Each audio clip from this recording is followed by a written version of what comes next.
dedicated to promoting science and secular values on our campus. And that's why we really like to do this thing called Darwin Week every year to celebrate Darwin's birthday. We like to think that we're continuing on in the tradition of Charles Darwin in challenging the ideas of society at large and our own ideas, really. So, like I said, welcome to Darwin Week. You will find on your chair, hopefully, a rating card like this. Please fill this out and drop it off when you leave either front table or back table. This just helps to make sure that Darwin Week is geared towards what our audiences like to hear and what you're interested in. Also, if you'd like to join Unify, there's a little bit of a little circle yes or no thing at the bottom there, and you can talk to our very nice people at the table in the back. Our next speaker is yes, he is on this sheet. Sorry, our next speaker is Dr. Jim Demastes. Jim Demastes is an evolutionary biologist who came to UNI in 1998 to join our biology department. For over 20 years, his main research focus has been in the field of coevolution, and today he would like to tell us about coevolution and the research in coevolution being conducted here at UNI. Please join me in welcoming Dr. Jim Demastes to Darwin Week 2011.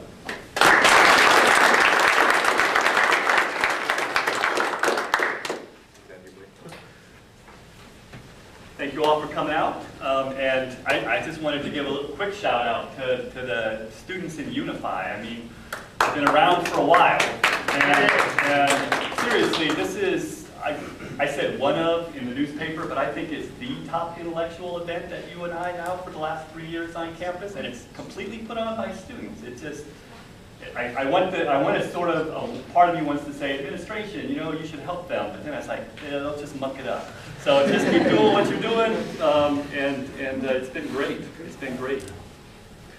So today I want to tell you a little bit about coevolution, and then some of the coevolutionary work that is actually being done right here on campus. And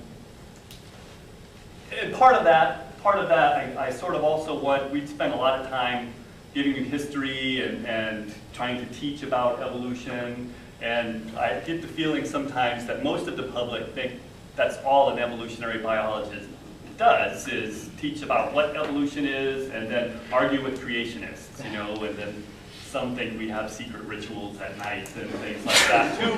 But we actually are regular scientists. We ask questions about how the world works, and we use evolutionary theory to answer those questions. It's the only one that provides answers to our questions. So there we are. So I want to let you know what evolutionary biologists do, or a typical evolutionary biologist does, sort of in their day-to-day research.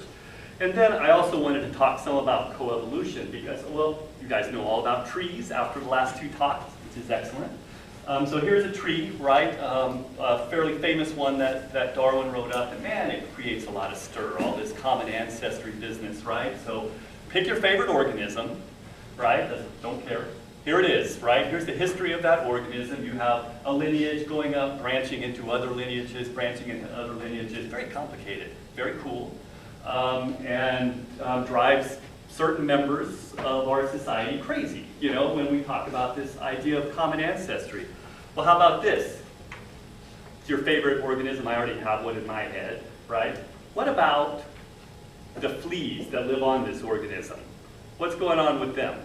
What about the fungus that's growing on the outside of those fleas that are living on this organism? What about the bacteria that live inside of the fleas that help the flea to digest the blood that it sucks out of your favorite organism, right? So it's not just evolution times 2, right? That's all I can fit on the slide for you still to be able to see the tree. But there are, there are multiple organisms, potentially, thousands of different organisms traveling along the same evolutionary pathway. I mean, it's cool. Science and biology especially is complicated, and that's what makes it so interesting. I like to think, as much trouble as the one tree causes the anti-science people, when you start explaining this, what kind of a reaction would you get from them? I don't know. This is just one idea. So, coevolution. Organisms spending a lot of time together. So let's talk about living together, and we'll come to rule number 1. Symbiosis is cool. Symbiosis, sim together, biology, way of life, or living. So living together. living together. It's very good. Everybody has their favorite symbiotic relationship, right? When you were very little, you probably liked clownfish and anemone fish. When you get older and you take a biology class, you learn about lichens, you know, two very different organisms joining and making sort of an independent organism. Or I've got a whole big list, you know, plants use fungus to get nutrients out of the soil. Think about diseases that travel along with us through our evolutionary history. Pick your favorite parasite. I have tons of favorite parasites. It's hard for me to narrow it down to one. We'll talk about a few of them today. So symbiosis, we're thinking about organisms in a tight, intimate relationship, right? An ecological relationship with each other, so that where one goes, the other one follows. Symbiosis has been a relatively important deal on the planet, it turns out. You know, I mean, it's important for clownfish, it's important for the parasites living on Earth right now. It's been important in the big scheme of life. We talk about endosymbiosis, right? In all of your cells right now, most all of them, some of them not, but most of them, you have these little tiny organelles. One of those little organelles is the mitochondria. You probably learned mitochondria, the powerhouse of the cell, right? It makes all of the ATPs that kind of power your body. Eukaryotes have them. You know, where did they come from? They have their own DNA. They have their own little membranes around them. Weird. Turns out that many moons ago, some organism without mitochondria ate something called an alpha protobacterium, and that alpha protobacterium is now the mitochondria that are powering your body. So there's another organism, the descendants of another organism living inside of your cells right now.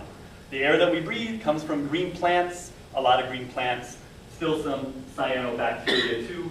The chloroplasts that make those trees and plant and grass and flower leaves green were another one of these bacteria, this time a cyanobacterium, swallowed by a cell, incorporated, and there you go.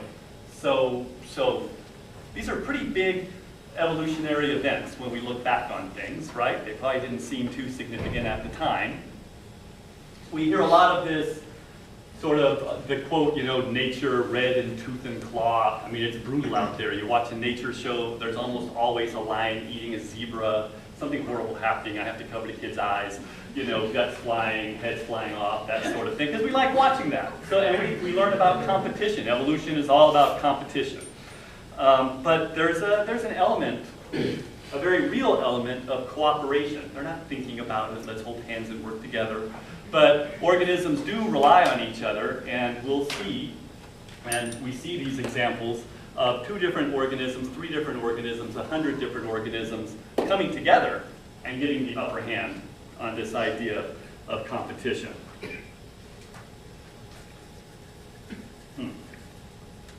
Other things I wanted to mention here. I'm having trouble focusing just for a second. I was practicing this talk this morning in my head while I'm brushing my teeth, and suddenly the whole narrative turned into Craig Ferguson's voice, the late night. So imagine him, if it starts getting boring, just imagine, I can't do his accent. Imagine him doing this walk-up thing and everything, and I can't get it out of my head now.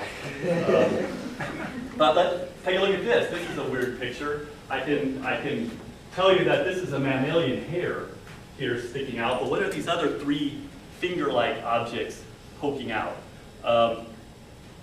Same organism coming at you, looks like a sort of a bear. And there's the whole body, and you can see the abdomen back here, the opistosoma, which is what's sticking out of the hair follicle on a human face, right? So how many adults do we have here? Adults, about 50% of us, about 50% of adults have these eyelash mites living in our face, right? About 50%. When you were a kid, the numbers were about 35%. When you're old like me, it gets up to 65%. Regardless of age, if you work in an autopsy room, 65% of people have these, because you get them from old dead people, is one way you get them. But we have these mites, they're eyelash mites, they're animals living inside of our hair follicles. The females like to stay in the follicles like any good animal, and the males come out at night and cruise around on your face looking for mates. right? Not just that. I mean, Are we supposed to sleep now? so it's a 50-50 chance, right? But if you're sleeping with somebody else, the odds get pretty grim, you know? So, yeah, there's that.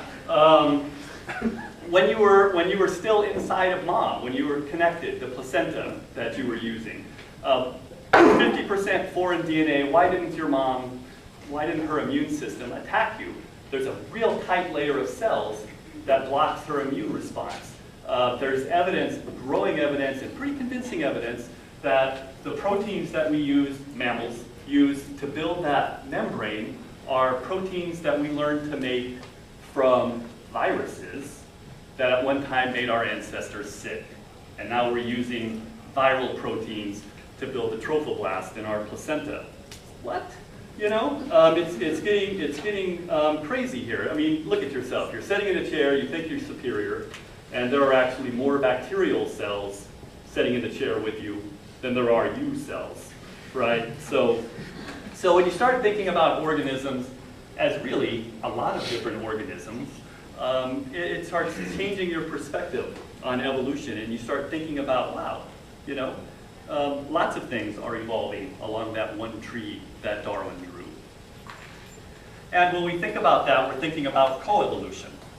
Coevolution. And sort of the simplest explanation for coevolution is reciprocal evolution in coexisting species. So we already said species coexist. So now with the reciprocal part is the important part. We're talking about not just one organism evolving in response to another organism. We're talking about one organism evolving, a second organism evolving in response to this one. Think about disease and immune response, for instance. The disease gets a little more virulent, your immune response responds in kind and gets a little more aggressive and beats it back down. So you have this back and forth evolution between the two different lineages. That's the definition that we work with. So the reciprocal is important. When we think about coevolution, I think about, lots of people think about hummingbirds and flowers and things like that, right? Flowers, ways for plants to trick animals into having their sex for them. You know, it's very, very devious. So there are reproductive parts. Valentine's Day is coming up, right? Give your loved one a big bunch of cut off reproductive organs. But we see this kind of, what you're doing? I don't use it for an excuse to save money, I still do it too. So here you have a hummingbird, and you have this really long nectary. There's nectar at the base of the flower. The hummingbird's after the nectar. The flower is after the hummingbird's forehead. It's going to put its pollen on there to send them off to do his bidding to some other flower, right? Classic case of coevolution, right? No, probably not, in fact. They fit together really nicely, but if we're going to look for this reciprocal evolution, this back and forth, how do we know that these guys have been evolving together for that to happen? And how do we know that this flower evolved in response to a different species of hummingbird? That species is extinct. More hummingbird species are extinct today than there are around. And this one just happens to match up, sort of a recent marriage of convenience instead of a long-term relationship, all right? How do you know that it's coevolution and not just this sort of recent association? Here's a fly. You can actually see this guy's already been had, right? These are little bits of pollen dangling. But look how perfectly that long tongue fits into this little orchid. We see this all the time. And I mean, it's Darwin week, so one of my favorite stories about Darwin was he was looking at a really crazy orchid from Madagascar. It has one of these nectaries on it, nectar down the, you know what's neat about this flower? It doesn't have nectar down here. It completely fools these guys. It looks like a different kind of flower that does have nectar down there. It's cheating, but the flower's cheating. The plant is the cheater. Darwin looked at this 11-inch long nectary, 11 inches, on an orchid from Madagascar, and nobody knew why it had this long nectary. Nobody knew what the pollinator was for this plant. Nothing. And he said, don't care. You know, somewhere on the island of Madagascar, there is a moth with an 11-inch long proboscis that can fit into this orchid. It's the only reason this orchid would have this long nectary. He died, right, 1889, 1880, something or another. Nobody found it. It was 20 years later or so, around 1904, that somebody actually found it. And sure enough, 11 inches, it rolls up. So when it's flying around, you can't tell. And it lands on the flower and just kind of secretly rolls it in and rolls it back. But they eventually found it. Okay, so how do you know that they've evolved together? You know, that they've been associated. Evolution takes time. So how do you know that we've had this long-term relationship and these aren't just two things that have gotten together recently because it works? Hold that thought while we discuss rule number 2. Animation. Rule number 2, lice can be useful. Lice can be useful. We tend to think lice are kind of creepy because many of us perhaps encountered head lice when we were in elementary school. Anybody here ever have head lice? Look at that, honest people. It's pretty common. It's pretty common. You know, not very much fun to have, but there are 3 kinds of lice that a person can generally get. You have your head lice, and then you have body lice, what we like to call clothing lice now. It's a little more PC. And head lice, very common. Body lice, the same species as a head louse, but they look very different, and they do different things, and they carry some diseases that are kind of unpleasant, but they like to live in our clothing. Parasitologists love to see coat racks like we have up here in the Midwest where everybody jams their clothing together so the lice can go back and forth. And then you have pubic lice, you know, that's a totally different species. Lives in a different area. But lice can be useful. I mean, here's a study that just came out this year. It was kind of redoing some work that had already been done. But these people found that head lice and clothing lice diverged, speciated, split, somewhere between 83 and, I forget the exact, 170,000 years ago is when head lice and clothing lice split. Well, one of the big questions in life for anthropologists is when did we start wearing clothes? We have a pretty good idea of when we lost our body hair, and pubic lice actually help with that. But we have a pretty good idea of when we lost our hair, but when did we start wearing clothes, which enabled us, partially enabled us to move up into colder climates and that sort of thing? Well, in order for head lice to speciate or pseudo-speciate, differentiate into clothing lice, there had to be some clothes to get into. And it looks like the data are in and says somewhere between 80 and 170,000 years ago, which is quite a bit older than a lot of people thought. Perhaps we started wearing clothes. It's not definitive, but it's useful. Pubic lice. I love the tree that Dr. O'Kane showed up about you know, anthropoid apes, the gorillas, the chimps, the orangs, the bonobos, us, you know, where we got pubic lice from. We got them from gorillas, it turns out. So not the way you're thinking, because you can get them all sorts of ways, but they seem to be a transfer, a louse that transferred from one species to another. Here's a real rule, right? Not one of my made-up rules, called Farrenholtz's rule. And it has to do with coevolution. And says that when you have a tree, a phylogeny of some organism, if that organism has a parasite that's been associated with it for very long, that the phylogeny of that parasite is going to match its hosts, right? They've been evolving together. That's all that really matters there. That if you look at an evolutionary tree for one organism and its parasite, you would expect, all things being equal, those two trees to look fairly similar. We already sort of know about speciation from the from the first talks, right? You've got, and that's what your tree is showing with that one branch splitting into two branches. You've got a population, it splits into two, usually by some geographic thing, and eventually you end up with two species. Natural selection or no. Here's the host tree. So we have a bunch of these little bifurcations. This is just some generic host, right? A, B, C, D, E. If Farrenholtz's rule holds, think about it. Here's the host. It speciates. These guys aren't intermingling anymore. They're perhaps living in different areas. They're not mating with each other anymore. They're different species. What happens to the animals and plants and fungi and bacteria that are along for the ride? Unless they can get off, they're going to do the same thing, right? And that's what we call co-speciation.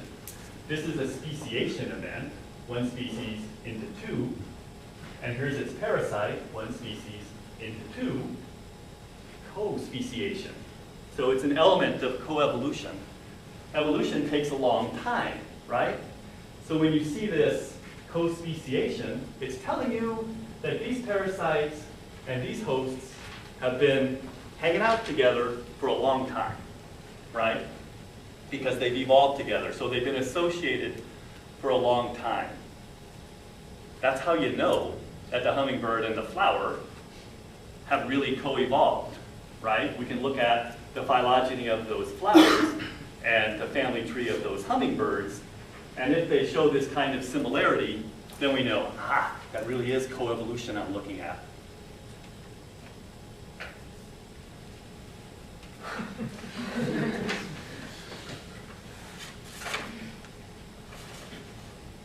So we're going to skip this evolutionary rate part and go right to the research that we actually do here. We work with subterranean rodents. We work with pocket gophers. And we work with lice that live on the pocket gophers.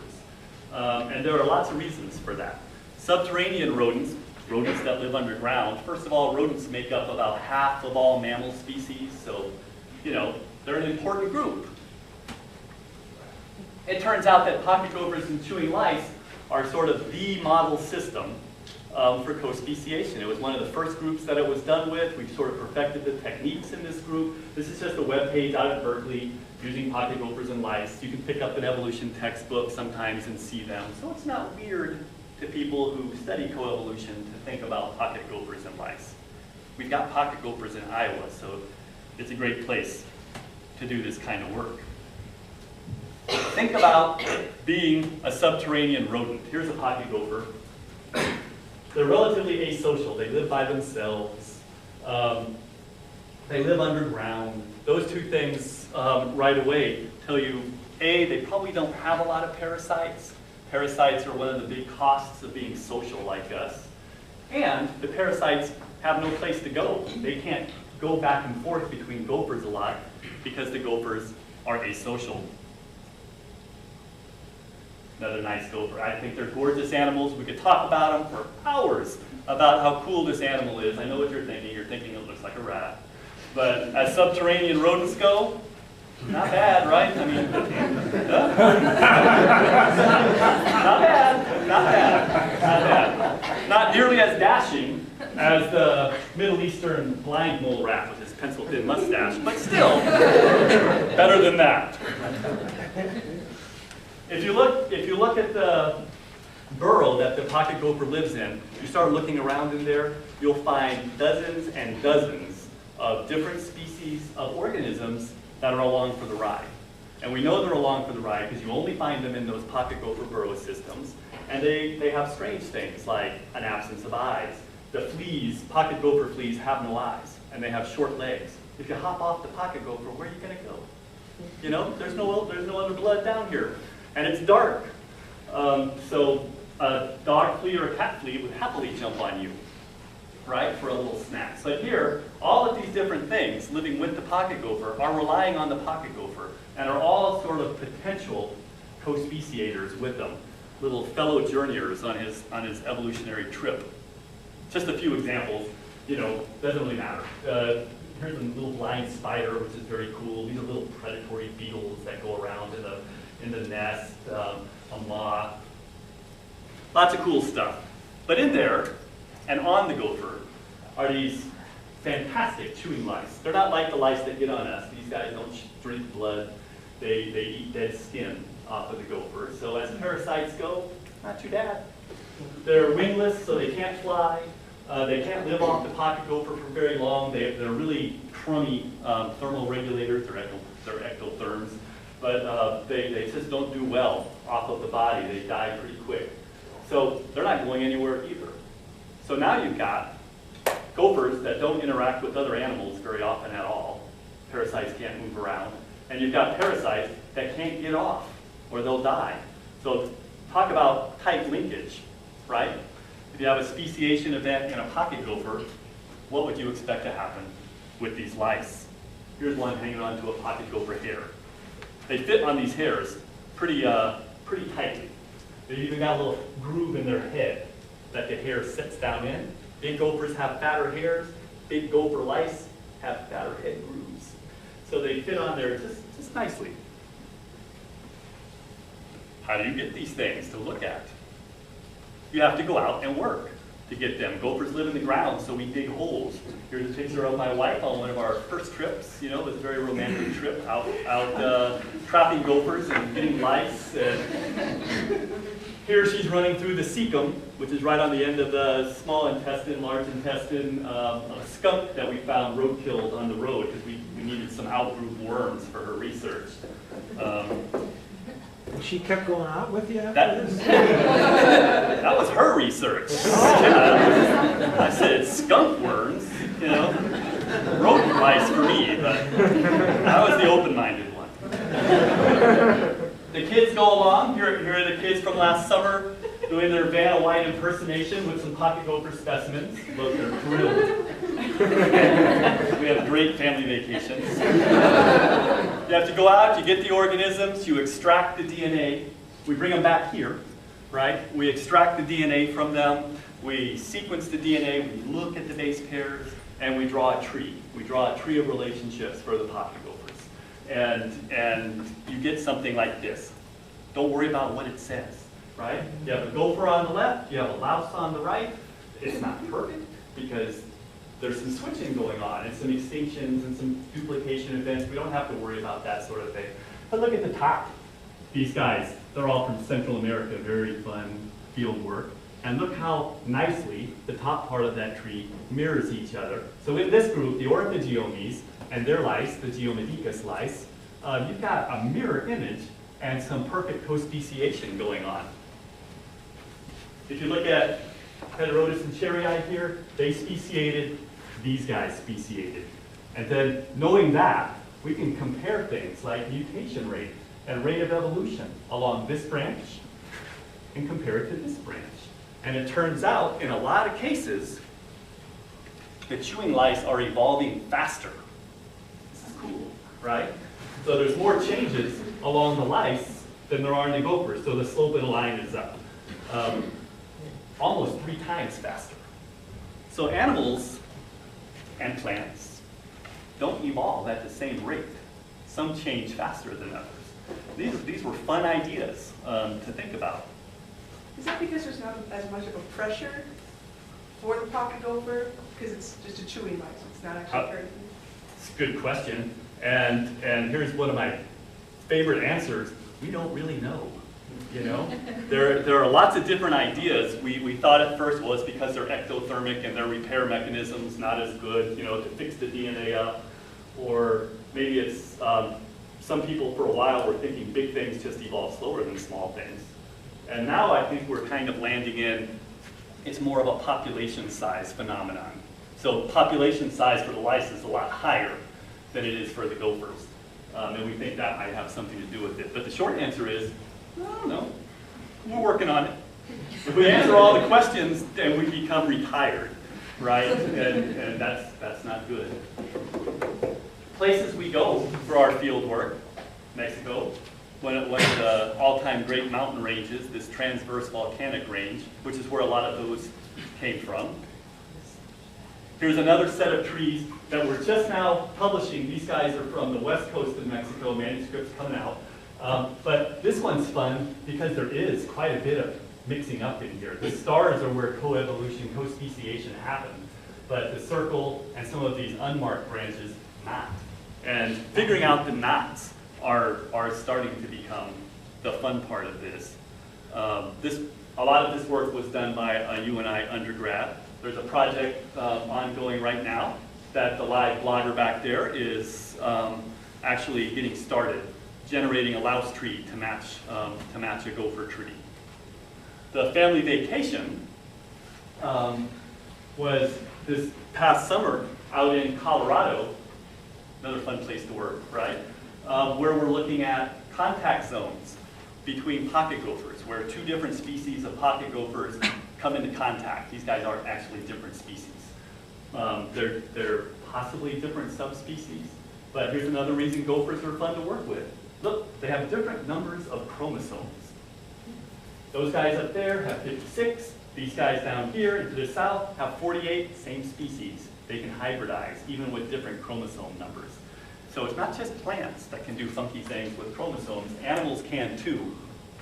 So that's fun, that's interesting, the genetics of the gophers. But what we're really interested in, Dr. Spradley and I, is what are the parasites doing, right? Are the parasites hybridizing like the gophers? Are they hopping from one to another? Are the parasites even different? The gophers have evolved different karyotypes, different numbers of chromosomes.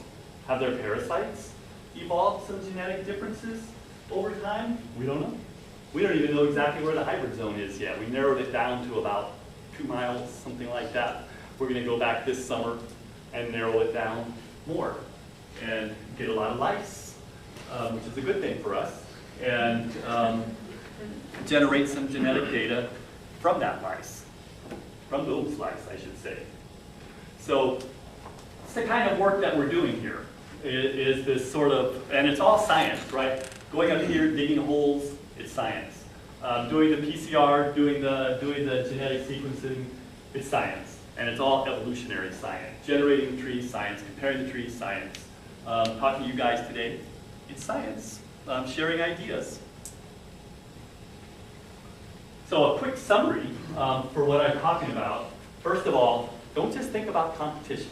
Don't think that science, that evolution is that simple. And it's already complicated, I know. But think about all of these other relationships laying on top of each other. Organisms working together, right? They're not really working together. Well, they are sort of, but they're not thinking about it. To get an upper hand in evolution. Or just organisms along for the ride. I don't think the gophers know the lice are there. You know, they don't drink blood. They're just sort of cleaning dandruff off the body, that sort of thing. But the lice are along. They're along for the ride, and you've got an already double, system there. The lice can't digest the skin by themselves. They have gut bacteria that are indigenous to the lice. You only find them in the louse gut to digest those skin particles. And there's fungus growing on the outside. I know that because I've amplified it by accident. And then you have all the other stuff that's living in the gopher too. There's gut fauna inside of the gopher to help it digest all of the plants. And then all of those things living in the nest. That's just a gopher. There's plenty of those sorts of things living with you. Another great example of coevolution are humans and pinworms. They live in your rectum, in your anus, and come out at night. So that's another great example. My kids have never gotten them. I've always looked forward to going and hunting them at night, but no luck. The other thing to remember is that rodents are cool. Subterranean rodents and their symbionts, because of their way of life, make perfect subjects for coevolutionary study. And the other thing to remember is that really, seriously, most evolutionary biologists don't spend all their time arguing about this. We're too busy using the idea of evolution to answer what we think are important questions. And answering those questions about how the world really works is a heck of a lot of fun for us. And so is talking to you about it. Thank you.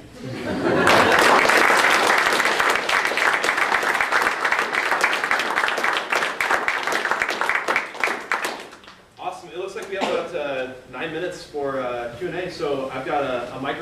here, and it's really fun to use. So I'll hand you the microphone if you have a question. Looks like we already have one. Do the pocket gophers gain something from the lice? And do they all have them? Well, almost all of them have them. It's very rare to find a pocket gopher that does not. Now, you go from one species to the next, the species of parasite changes. But that's a good question. And because you can see where, since they're sort of gleaning off dead skin and things like that, that maybe they're providing sort of a grooming service. You know, so people have thought about that. People have thought about that because gophers don't spend a lot of time self-grooming, from what we can tell. I was looking up ectoparasites recently on the internet, and surprisingly, Google does not bring up very much. And to my surprise, there's this new age spiritual belief system based on ectoparasites, which I really found quite confusing. And they claim to be able to pull ectoparasites out of the air. Can you just explain the process of how ectoparasites are collected? Oh, sure. The way we do it, right? And we'll catch one of these fellas, and the ectoparasites, they're holding on literally for life, right? So they have really good attachments to their hosts. So you have to gas them. We'll use an anesthesia to knock the parasites out, and then you have your animal, and you have a brush, and you brush your gopher, or you brush your skunk, or you brush your mink. We've done all sorts of things, and you brush them over something flat and sterile and clean, and you brush all of these because the chewing lice are about the size of a grain of sugar. They're super tiny, which makes it fun to get DNA out of and things. But you brush them. You're usually locked up in a car so the wind doesn't just blow them all off. You know, after or you can't sneeze. They're just super tiny, so we brush them. Some things like sucking lice, like the lice that get on people, you have to actually use some forceps and pluck them off because they embed their little heads in you because they're sucking blood. So you can't just brush them off or you'll damage them. Picking them out of the air, I don't know. The sort of religious stuff, though, I'm gonna have to check that out. That's pretty neat. You know, as those sorts of things go. So it's ones that blow away. It's the ones that blow away. Yeah, the clumsy ones that get blown off. We have a question in the back here. I thought the changing chromosomes was really interesting, the changing number. I know you said you're expecting to collect more data this summer, but what do you expect to find? Is there any other species that have been studied so you kind of have an idea of what you're looking for? Usually, when we see, well, there are a few cases of rodents with different chromosome numbers like this, but most of the times when we see that sort of chromosomal shift in number, it usually signals a speciation event. So I would expect, that these things are kind of on their way, possibly, to becoming different species. I expect their lice to have some big genetic differences in them.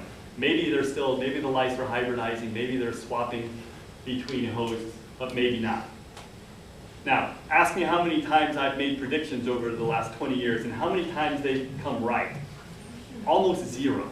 I'm famous for my predictions and declarations, and then usually what I find is exactly the opposite of what I expect. So my life is always exciting. I'm curious about the connection between clothing lice and the migration of modern humans. You mentioned a date like, what was it, 80,000 to 100,000 or something like that? Yeah, it's a pretty big margin of error. We hedge our bets. So between 80 and 170, and I think the scraping tools are about 40,000 years old. I don't know the human stuff. I know the louse stuff. No, I know. And I'm curious whether you could make a speculation or a hypothesis as to the relationship with the evolution of the clothing lice with modern humans putting on clothes, and the connection perhaps that the evolution of clothing lice might have come from the animals from which the hides came from. Good question. Killing a cave bear in Europe and skinning the bear, putting their hide on the back, and then, there's a long time from killing the bear to to No, putting you it can- on your back. It could happen, because that's probably, when I said we got pubic lice from gorillas, we probably got them something like that. Somebody decided to make some gorilla pants, and you know, it didn't work out so well. But we know that pubic lice came from gorillas, because when we take pubic lice off of a human and a gorilla louse off of a gorilla, A, they look pretty similar, but B, we can take lice from that louse family and get DNA from all of them, and then look at who's most closely related to who. And our pubic lice, human pubic lice, are more closely related to gorillas. And we can date that back to about the gorilla-chimp-human split, when we all split. They're that old, so they flipped over fairly quick. So when we look at the body louse, the human clothing louse, it's super, super closely related to the human head louse, not to a louse that you would find on a bear, for instance. So in fact, it's the same species. It just looks a little different because it has to grab onto different things other than hair. But genetically, the distance between a human clothing louse and a human head louse is very, very tiny. So, but that's the kind of host switches that we're looking for. You know, you can find sometimes gopher lice on a badger. And you know, you can imagine how that happened. The badger ate the gopher and it flipped over. So, but we can compare the lice that we find on that badger, and one or two of them will be very different. So we'll say, where did they come from? And those guys are going to come out closely related to the gopher lice. And then we infer, aha, you know, it's switched over. Like, I mean, HIV, right, is one of those. It's more closely related to chimp HIV, so we're pretty sure that's where it came from.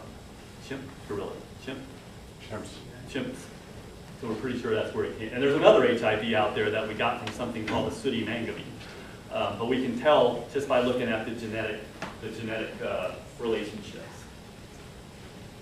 Jim, I'm trying to imagine you and Teresa out in some field No head lice for you. with, yeah, no headlights for me.